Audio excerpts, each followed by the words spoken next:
sometimes we get it wrong, but it's being able to be human in the room and say, this is what I'm sensing. Have I got it right? I'd always use curiosity and wonderings. It's about, gosh, I'm aware I've just picked something up. I want to check in with you. Have I got that right? And sometimes people aren't even aware and they'll say no. And then maybe further down the line, they'll go, oh my God, yeah, that did happen. So I think as long as we use humility and we're curious, then we're not stepping in with this is what it is. Welcome to Good Enough Counsellors, the podcast for growing a private practice without needing to be perfect. I'm Josephine Hughes, counsellor and creator of Therapy Growth Group, helping you get the clients you want. And in today's episode, I'm delighted to welcome Becky Willoughby of Willow Therapy Tring to the studio. Welcome, Becky. Hello, thank you. Hi, it's really lovely to have you here. So, Becky, I'm just going to dive straight in because what people really love is they love hearing from practitioners. So Yes. People who are in private practice, what they do and how they've done it. Yeah. So how long have you been in private practice? Oh, well, my private practice as a counsellor has been about 12 years. Wow. But yeah. prior to that, I was in private practice as a clinical aromatherapist for 10 years. Mm-hmm. So it's been just over 20 years with private practice. Obviously, they're both very different practices. So are you still doing the aromatherapy? No, I kind of phased it out. I have to say I do still practice it with my children who are all adults. They'll quite often come with sort of dodgy knees or different things that are wrong with them, and I'll still work with them.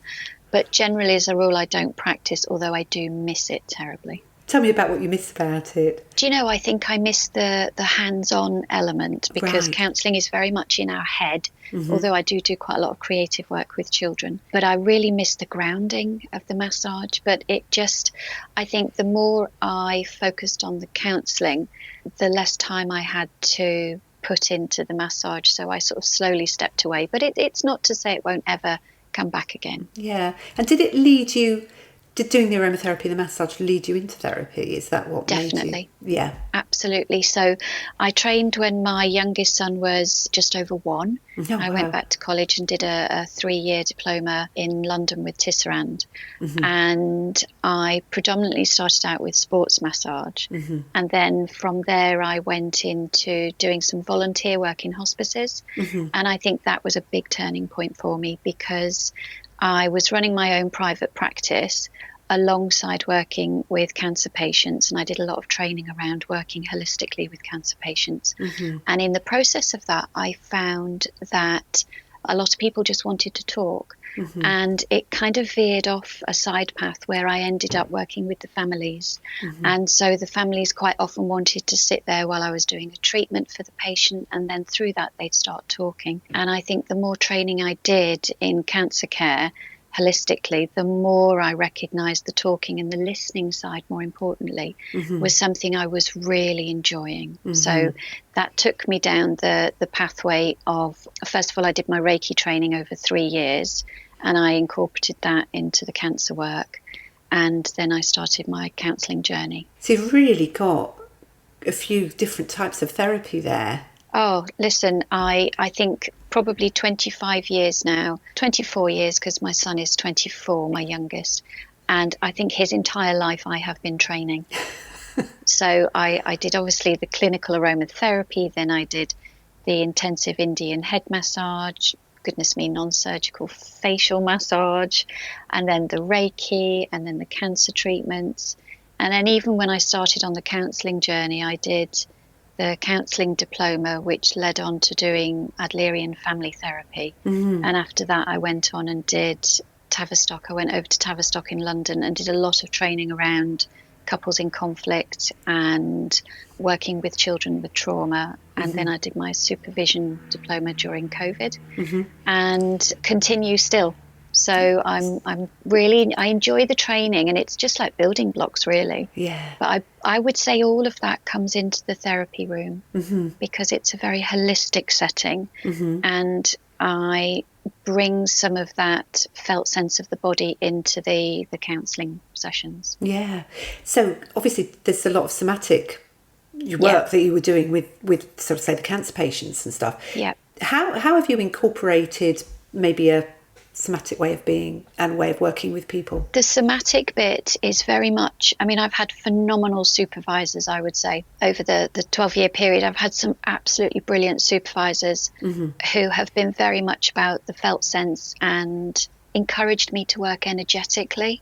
So very much now, I suppose we develop our confidence, don't we? And I'm much more pokey, much more challenging. So if I detect a change in the energy around a person, whether it's seen or felt, I'll name it. So it might be that there's body language going on. It might be if there's a couple in the room, the body language between them, or there's a shift in the energy. And so I think the Reiki training I'd had all those years ago definitely helps with the energetic way of working. And it's just naming it. And it's literally, I think I liken it to the difference between having a cold knife and putting it into a piece of butter, or a boiling hot knife and it just slices straight through. You get straight to the center when you're naming and labeling. Yeah. And do you find that introduces any sort of conflict or anything like that? I mean, you know, I'm a great one for occasionally putting my foot in it. So how do you manage that side of things? Oh yes, my goodness me, we're all human, aren't we? So I mean, we sometimes we get it wrong, you know, but it's being able to be human in the room and say, you know, this is what I'm sensing. Have I got it right? I'd always use curiosity and wonderings. It's about, gosh, I'm aware I've just picked something up. I want to check in with you. Have I got that right? And sometimes people aren't even aware, and they'll say no, and then maybe further down the line they'll go, oh my God, yeah, that did happen. So I think as long as we use humility and we're curious, then we're not stepping in with this is what it is. So I think there's more room for being human when we do that. Yeah. So I think that's something that really does come across, and part of the reason why I wanted to invite you on as well, because I love following your Facebook page, because you're very, very real on your Facebook page, aren't you? Oh gosh, I know. And I will say that's been a tricky one for me. Yeah, go on. You know, that was a tricky one, because I think, first of all, we know I'm not techie by coming on today. We have this with most of our guests. We all struggle to get on. I know. So I'm not techie at all. And also, I think it's worth saying that, you know, my childhood, there were elements of that where things were squished. That doesn't mean it was a negative experience. There were parts of it which were unhelpful. Yeah. And it's meant that taking a photograph of myself, that was hard, really hard. And I remember a couple of years ago having quite a knockback. I'm very, very lucky. The people that follow, and God knows how, but there's over 1,000 people following it. And I'm like, really? Why? Yes, because it's a great page. But I think there's something about, everybody is very kind, and it's a very gentle community of people who are needing the support and checking in and saying that's really helpful. But I did have an experience where it came to my attention that somebody had said, gosh, she really likes posting pictures of herself. And I had to suddenly go, oh my gosh, what does that mean? And it took me straight into childhood of that kind of, who do you think you are?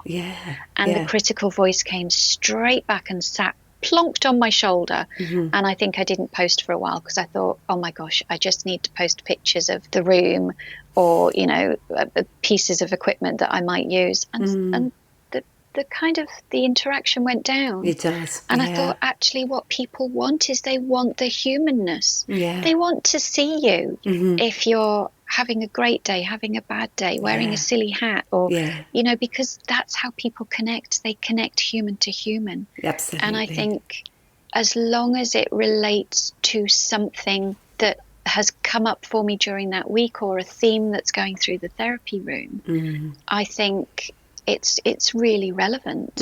You know, it's what connects us. You know, if I was going on and saying, gosh, no, I'm off on holiday, lucky me, I'm having a great time, full stop. But if it then goes on and says, you know, this is about self-care and the need for self-compassion, and how do you give that to yourself?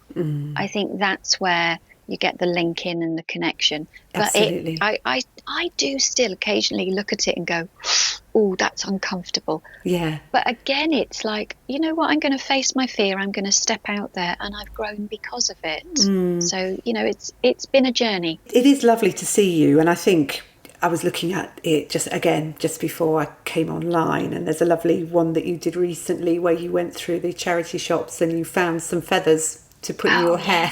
I loved it. Yeah. It's great. Yeah, and I think what was nice about it was very personal, but also it was connected to a theme. And we saw a little picture into your life, but it made you, as you say, very human as well. And I think it's difficult sometimes to know what photos to show of yourself, isn't it? It's difficult to do. Yeah. I had a supervisor, well, she's still my supervisor. She's phenomenal. She's been on my journey for a number of years. And I remember going to her and saying, I'm not sure if I'm posting the right things, because I'm really conscious that old style counselling was very much, you don't give anything away. And of course, we're now stepping into a world of social media where it's a little bit like, you know, everything's up for grabs. And I said, I'm wondering if I should shut the page down and be more professional and not share anything of myself. And she used a really beautiful word that has really sat with me. And she said to me, Becky, when you put your Facebook page up, people can choose whether they follow or not. And she said there's an element of infantilizing if you treat them like children. You know, oh, you mustn't see this or you mustn't look at that. She said these are adults who, you know, if they choose to follow, it's their choice. And that settled something within me, because I, in that kind of moment of, is this the right thing to do? I thought, I'm actually forgetting that these people have choices. They can choose to switch it off, or if they want the sessions that they have with me to be more boundaried, they can choose to step away. And so I think for me that it really cemented it's okay to do this, as long as, and I quite often talk about being a grandparent, and obviously I talk about parenthood. That's a big part of the work that I do. And my 4 children are now adults, and I ask their permission. Is it okay to put something up? Is it okay to have a picture? And if they say no, that's okay. It's like, great, no problem. And my grandson, you know, I will run a picture through my daughter. Is this okay? And there have been times where she said, oh, I'm not sure. And I think particularly with AI stepping in, where they can replicate pictures, I think I'm more conscious of current photos of my children or grandchildren being put out there. So I might put something that talks about children, but it might be a picture of one of my children when they were 2 months old. So there's the non-identifiable in there. So you're sort of protecting them as well, and protecting their privacy too. That's really definitely helpful. And do you find that you're getting people who are saying to you, you know, this particular post spoke to me, and it's what helps people to choose to work with you? I think, first of all, I would say I know there's a huge thing in the counselling world about where does the flow of clients come from. And I'm listed with Counselling Directory, but I would say the majority of the client work will come through the website. Right. So I think it's always worth having a solid website with an access. So something where people can contact you via the website. Because it is, I would definitely, the majority of our work will come through the website. If it's going to be an online portal, the rest of it is through GPs and schools. So I would say that the purpose of the posts is never to generate inquiry. That's the first thing I'd say. I don't ever do the Facebook posts as in, I want to gain clients through this mode. It's purely for, the purpose of it is connection. Right. It's kind of to put a message out there about communication, connection and support. I have people who'll message me independently and say, you know, you wrote about this and it really resonated and this is my story and thank you so much. And, you know, I can reply to them. But it's I would say we do get clients through the Facebook page, but predominantly it's just about connection and supporting the average person who's maybe having a really rubbish day, and they click on and they read something about parenting and they're like, oh my God, I'm not alone. And I think that's the purpose, really. Oh, I love that. So it's really interesting, isn't it? Because you're actually giving through your page, aren't you? Rather than trying to get through your page. That's Definitely. What's coming up for me. It's about connection. It's about offering something to people, and having I think that. it's not an advertising tool, I think, is what I'd say. Yeah. I think it's worth recognising that, for example, my son has a business and he uses Facebook as an advertising tool. Yeah. Because it's selling a component. And I think, one, I'm not a salesperson. And I think for me, I'd be really uncomfortable promoting my services to sell them through social media. It really is, for me, it's just about connection. Whereas the website is very much geared up as in, this is a product. If you want to look at the cost of it or what's involved or the length of time, there's information on there. And then you can click on this link and contact us.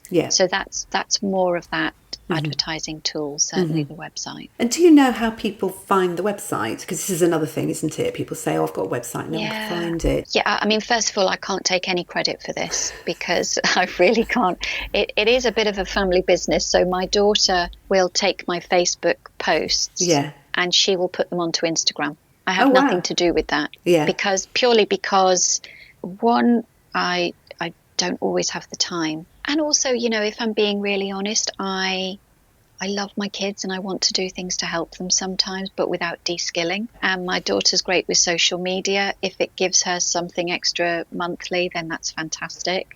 So she will quite often, I'll say, can you hashtaggy that thingy? And she's like, oh God, Mum, it's really sad that you don't know. And she said, why do you write so much? It's really hard to condense it. And I'm like, well, what am I meant to do? Because you're meant to just write little pieces. And I said, oh, you'll just have to deal with that. So, you know, she'll do that side of it. And then her partner, my son-in-law, he does the website. So he'll do the website. He's my lead admin. So he will, things like if we've got letters, reports, he does that. He does all the graphic design. He designed the website. And so he will go in and, now this means nothing to me, but a CEO or CEO, SEO. There we go.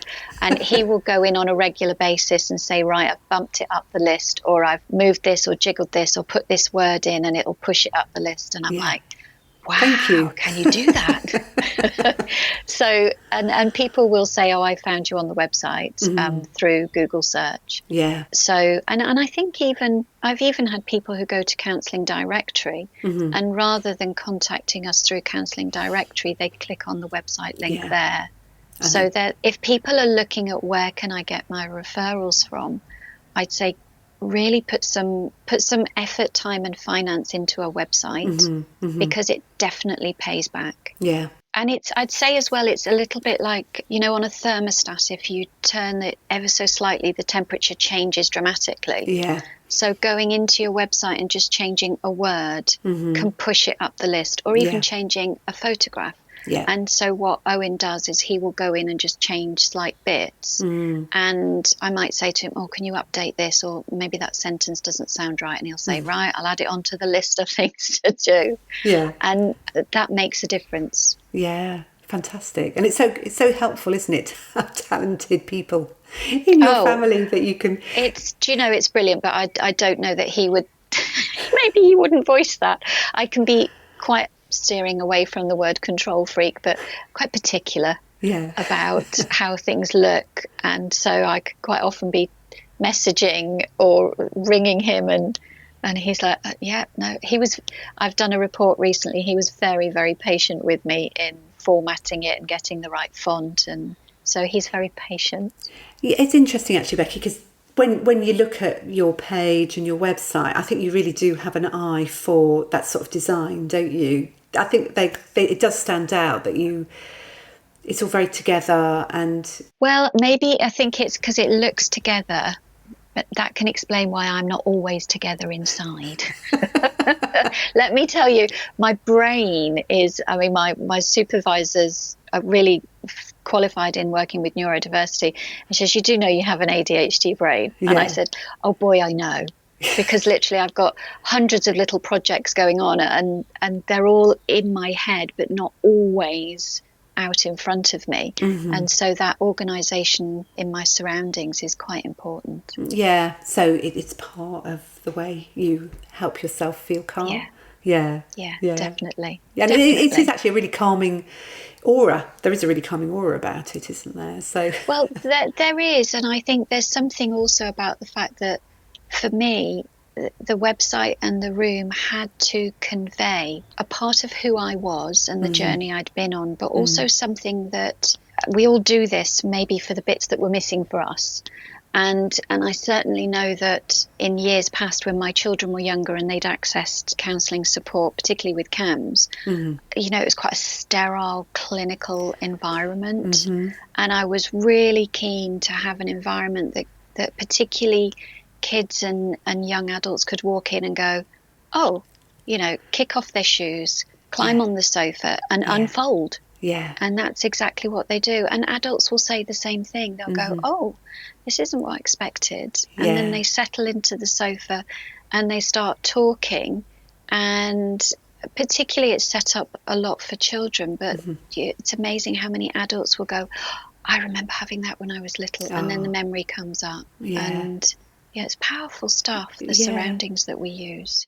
If you've been listening to Becky talk about showing up with care and connection on social media and how her therapy space and website reflect not just her work, but the journey she's been on, you'll know this is about more than marketing. It's about your identity. That's exactly what we're exploring inside Therapy Growth Group this month. How to tune into your values, own your story, and show up online in a way that feels true to you. If you want support on getting clearer on what makes you different and how to share that with potential clients, come along and join us. It's not about performing, it's about being seen. And you can find the link to Therapy Growth Group in the show notes.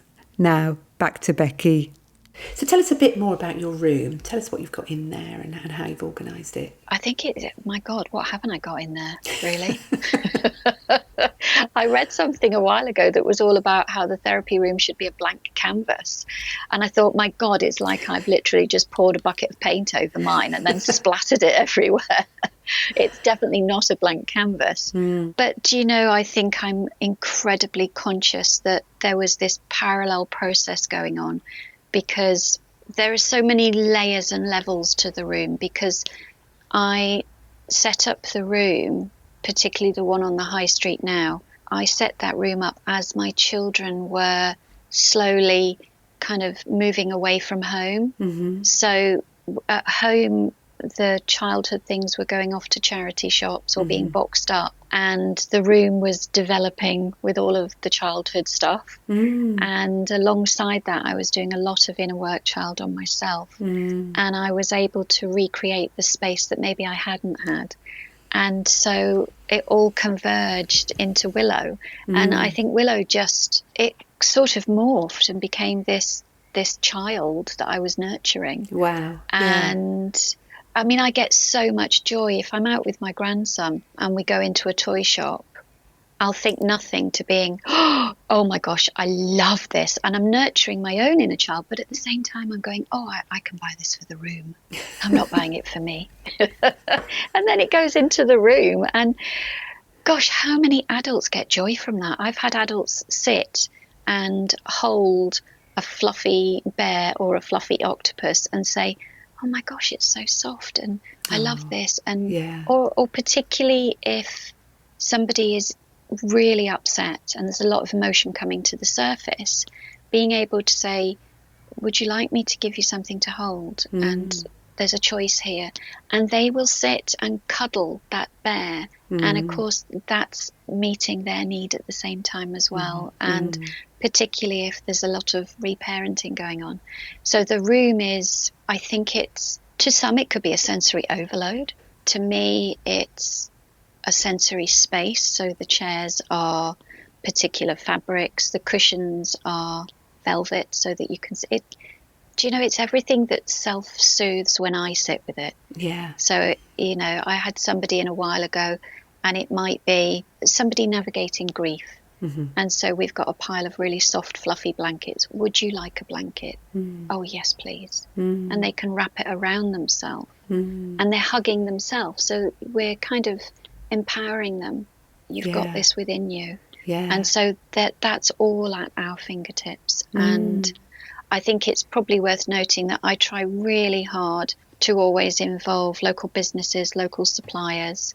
And so if, for example, there's a company called The Five, and they've made the most phenomenal story cards. Oh. And so we use, you know, and I've meet the maker, you know, I've met the lady who made them and crafted them and the designers. And so when these things are in the room, it's not mass produced. You know, I can say I met the person who made that, or somebody who crochets little families of hedgehogs that we use. You know, there's something very family-like about the room because it's got that gentle, nurturing, organic feel to it. Yeah, that sense of connection again, isn't it? There's a sense of you connecting with the community.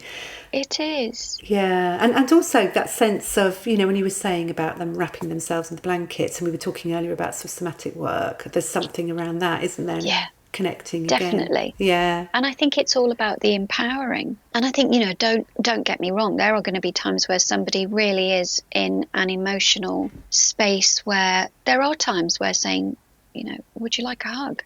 You know, that sometimes if we come to the end of the session, I wouldn't say I don't hug my clients. Yeah. Because I think if you can pick up on that energy, and it's something that's going to support them, particularly if they're going home and there is no one there to offer that. Yeah. But I think there's something incredibly powerful about empowering another person, particularly children. You know, with children, it'll be, I can see that you're really struggling here. Is there something in the room that you'd like to hold? And they will hug it and go away with, when I feel sad or dysregulated, I have the power within myself to reach for something to create regulation again. So, you know, having that at our fingertips in the room is so important to me. And talking of regulation, what do you do to look after yourself? Well, you've chosen the right day.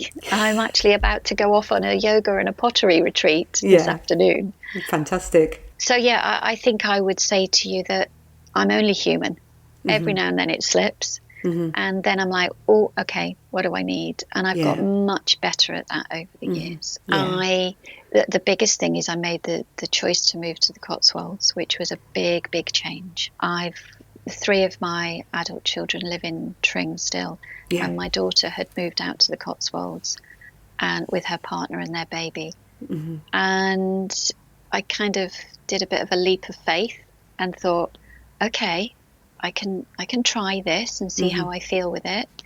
And it's a much slower pace of living. It's, for me, it feeds that desire of, you know, my 2 safe spaces are France and Devon. So you've got the sea, and then with France, it's just all the scenery and the slow pace of living. And that is met here. And so once a week, I'll drive to Tring on a Wednesday morning, and I'll see clients face to face Wednesday and Thursday, and then stay with my son and drive home. And my team, I have a team who work for me, use the room the rest of the week. But my slow living is, I think, probably the biggest answer, because I think when we're in this line of work, the potential for burnout is huge. And I've travelled that path. And I think the learning is in slowing down. So it's not necessarily one thing. It might be yoga, it might be pottery, it might be drawing, it might be music. But the biggest thing is in treating each day in a slower way. Has been a big learning curve for me. Yeah, quite difficult to do sometimes, isn't it? It is difficult to do, but I think my children moving away and having their own families and settling has just created this huge space. And, you know, having the courage to sit with the space and slow down, because my life was very, very fast from a very young age. I had my first child when I was 20. And so, 30 years later, it was a speedy process of parenting and lunchboxes and clubs and, all the things that come with raising children. It's fast. Yeah, it is. It's really speedy and fast. Yeah. And so I think the slowness that's come now, whilst I'm living a slower pace of life, I think sometimes my body is still trying to catch up. So there are still elements that are that fingerprint that's left on the body, and I'm learning to listen to my body a lot more. Yeah. So do you still see clients in the Cotswolds, or are you just working over in Tring? I work on Zoom.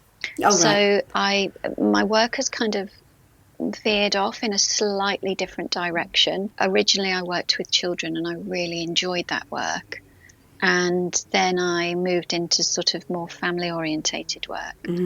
And I'm really, really privileged in that, one, I love what I do, and I think I kind of have a mix of clients that keeps that variety going. But I do a lot of court process work, which there are not many people that do it.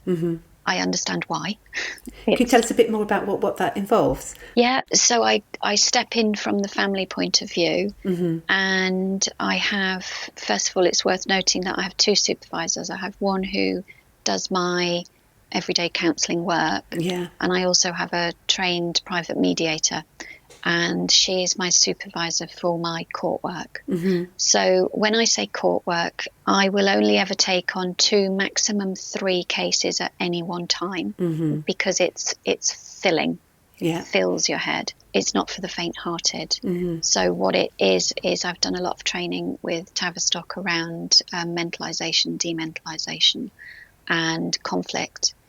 And so I will have a couple who, usually there's children involved, because the court case is the child proceedings. And they may go to court and a judge may order that they need to work with a family therapist as an interim, whilst maybe CAFCAS or social services are involved.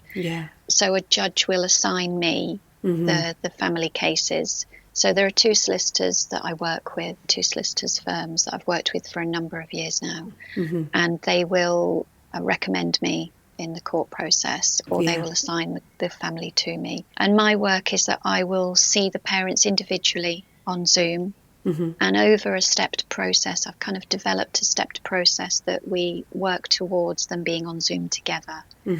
And that is about communication styles, how they communicate, facilitating. So it's facilitating conversations, and we may just have one topic of conversation that we may spend those 60 minutes learning how to communicate. But we generally come out, usually a 3-month period, and I can have parents that will communicate online. And of course, that's keeping the child at the centre. And at the same time as doing that piece of work, I will see the child or the children in the room. And so I've got specific spaces on a Wednesday where the child will come into the room, and the confidentiality is to the child, unless, and this is the piece that we work on, I'm going to advocate for them. And it's been hugely, is reparative a word? Restorative is, but it's repairing. It's massively, it works, is all I can say. And, it's a model that allows parents to learn to communicate. So I may see them individually initially, so they can talk about their story, their journey through the divorce. And then I see them together.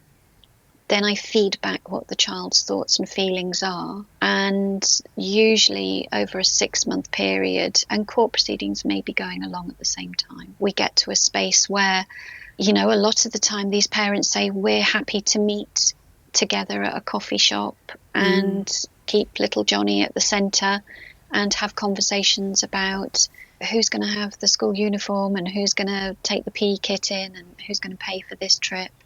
And it really helps with the conflict side of things, doesn't it? It helps with the conflict. Yeah, the child is better looked after in a sense. Of course. And I think I came at this because I went through a very messy divorce when my 3 older children were very little. And I went through a court system for 7 years, which involved several Kafkas workers. And we were very let down. Yeah. And I think I came away from that experience over the organic growth of Willow. I thought, if I can support people and families and give them what was lacking, which was somebody hearing the story and allowing the story to unfold, because services literally will have 1 or 2 sessions, then a report may be written. And so for me to have 25 to 40 sessions with a family and then write a court report, I'm coming from a much deeper place of knowing. Yeah, and that's ultimately helpful to everybody concerned. It is. What I would say is I'm going back to study in November to do my mediation training, which is quite a meaty piece of work.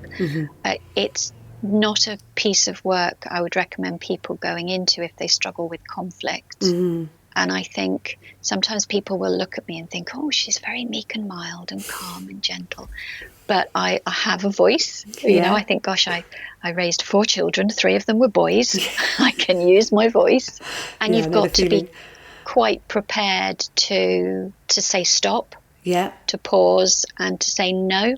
But, you know, with time, that confidence in me grew. So I've grown from the work hugely. And, oh, my goodness, the children I meet, these kids are just incredible. You know, I'm very lucky to work with such a diverse range of people. And young people and children, my God, do they teach us? They teach us. And when you look at a divorcing family and you speak with the child, and when they're truly authentic, it's like, wow, if we just all listened to you, we'd be in a much better space.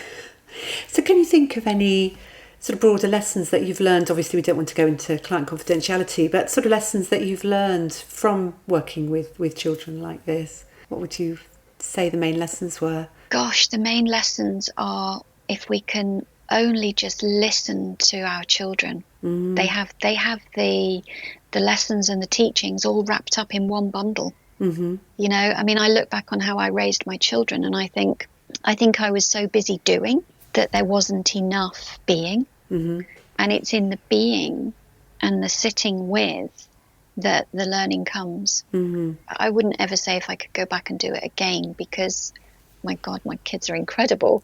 But I certainly know I apply a lot of the learning from the children with how I sit with my grandchildren. Really? Yeah. In particular, my grandson, because I'm in a different space and I have all of that knowledge of sitting with these children who have taught me, you know, just being able to sit and define emotions with colours or touch, or, you know, making, for a child who is maybe navigating something that's completely out of their control. They may have a family setting that the rug's been pulled out from underneath them and they don't know where they're going to live. They don't know who they're going to live with. They may have siblings and there may be a separation in there as well. And they come into the room, and particularly, for example, the story cards, they can step into a fantasy world and they can make these incredible stories up which have a thread of, this is something I'm in control of. Yeah, that's interesting. And that for them gives them respite. And, you know, it might be that, you know, there might be a unicorn in the story that flies off to a magical land, and what would that look like? And can you describe it to me? And through the description of it, we can then say, I'm wondering if that could be your safe place. So when things get a bit loud or messy at home, you can go to that place in your mind and you can find that unicorn and you can sit with it and you can sit with the feelings that come up, which are, you know, the calming, the grounding, the peaceful. We'll do some techniques around grounding. And they come back and they go, oh, it really worked. Oh, bless them. You know, and it's just such incredible work because we learn from them. Yeah. But I think it's never be afraid with children to get on your hands and knees I think the best thing I love, and I know it's my own inner child comes up. I'll open the door to a child and they'll come in, and the parent will sort of head off, and this child will take their shoes off. I'll take my shoes off, and then we'll be on the floor, and they'll go, "Oh, can we get the crystals out?" Oh. And in the process of playing, they might come up with, "Well, actually, Granny's this crystal because my Granny's really important to me, and when I go to Granny's house, I feel this way." And so then it might be, "Okay, well, where would you like to place that crystal?" "I want to put it here, right at the top." And then you're suddenly developing a piece of family work. Yeah, yeah. And they'll name different people as different items, and you've got your family constellation laid out in front of you.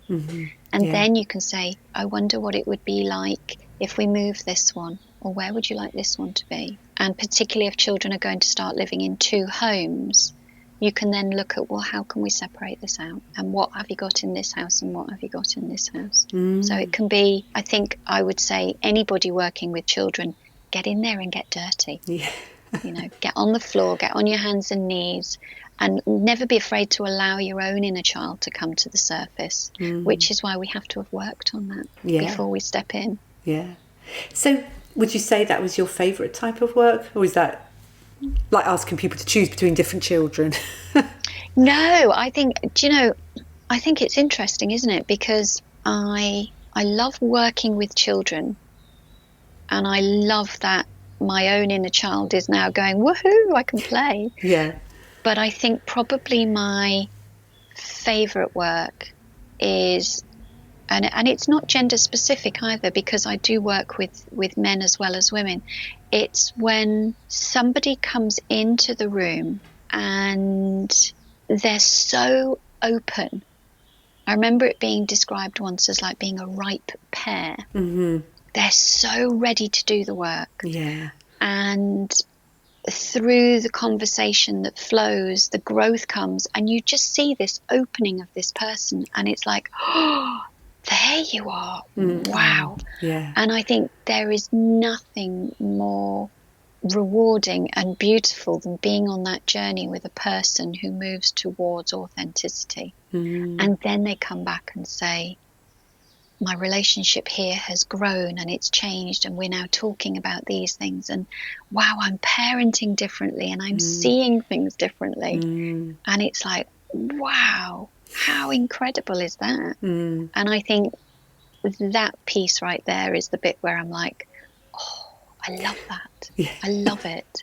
But if we did the work with the children, they wouldn't need so much of it further down the line. Yeah. So it is in some ways, working with children, you're stopping, hopefully preventing maybe some of the damage that could be done. And I think maybe rather than the word damage, it's about we are empowering them so that they have the tools to navigate their way through the damage. Because I actually think, life can be damaging. We can't stop that. But crikey, if we had a backpack full of all those tools, that we could say, hey, I can cut through this hedge because I've got the hedge trimmers instead of like nail scissors. Yeah. It's like, yeah, I've got this, I can do this. Yeah. So it's just kind of really honing in on the toolkit when they're children and when they're adults. Yeah. Having that place they can go with their unicorn. I know. Yeah. Do you think there's a particular way? This is a bit of a difficult question, really, but to get the clients in who are like those ripe pears, how do you think you can go about attracting people like that? Well, I think we're in a privileged position because Willow is on a high street, and I think it's quite embedded in the community. So a lot of it is word of mouth. But if I kind of rewind, so if someone were coming into practice, and I work with students, and quite often they'll say, how do I get my practice going? How do I get my foot in the door? And lots of people will say, I need to get my website up before I do this, or I need to get this before. Just do it. Yeah. It really is a case of literally just put your foot through the door and get in there. Yeah. And the rest does follow. But things like, obviously I don't live in Tring anymore, but when I did, I had a GP, and I would tell my GP, this is what I do. Yeah. And they'd say, oh, okay. And I'd be quite vocal about talking about what I did, with my local GP, or if I was going for physiotherapy, or if I was going for a massage, I'd say, oh, yeah, this is what I do. And it just takes maybe 5 people you've said something to them. One of them will say, oh, do you know what? I've got a client that I'm going to send your way. Yeah. And then that one client really enjoys that work and tells a friend who tells a friend. And before you know it, you've got this lovely spider web effect. Yeah. And it grows. I mean, it's worth saying that I used to work I had a private practice in Amersham when I lived there. Then I moved to Tring and had to restart again. And I worked from the basement at home. And Willow, the room I have now, it was my optician's downstairs. And I went in one day and said, oh, I don't suppose you know of any rooms anywhere to rent. And they said, oh, we've got a room upstairs that's due to come up for rent. And she said, do you want to look at it now? And I was like, okay. And it had bright orange carpet. The ceiling was all cracked and hideous wallpaper. and it had lots of optician's equipment. Yeah. And I just stood in the middle of it and I thought, I think I kind of had that lovely image of I can do something with this. And I went back and said, would I have free reign? Yeah. And they said, yeah, if you pay your rent, you can have free reign. And I think at that point, I was possibly maybe a student or just stepping into practice. And I had, I think, 2 paying clients. And at that point, the rent was, I don't know, something like £400 or £500 a month. And I thought, oh my God, how am I going to afford to pay it? I just thought, even if all I do is pay the rent, I'll take it. And it was a real kind of, should I, shouldn't I? And I took it not being able to afford to pay the rent. And let me tell you, I really did have free reign. I took the ceiling down and we put beams in the ceiling. Yeah. And ripped out the carpet, ripped out the sink, gutted it, and turned it effectively into what was my basement at home. Yeah. So I recreated the space, and then the piece of wall fell down in the waiting room, and I had to replace that. But through the process of that, it was taking a risk, and then the client work did come. And I think sometimes in our line of work, it's sticking your neck out, taking a risk. And I was, my children were all at different schools, so I made sure the schools knew this is what I'm doing. Oh, right. It's another way of just getting your name out there.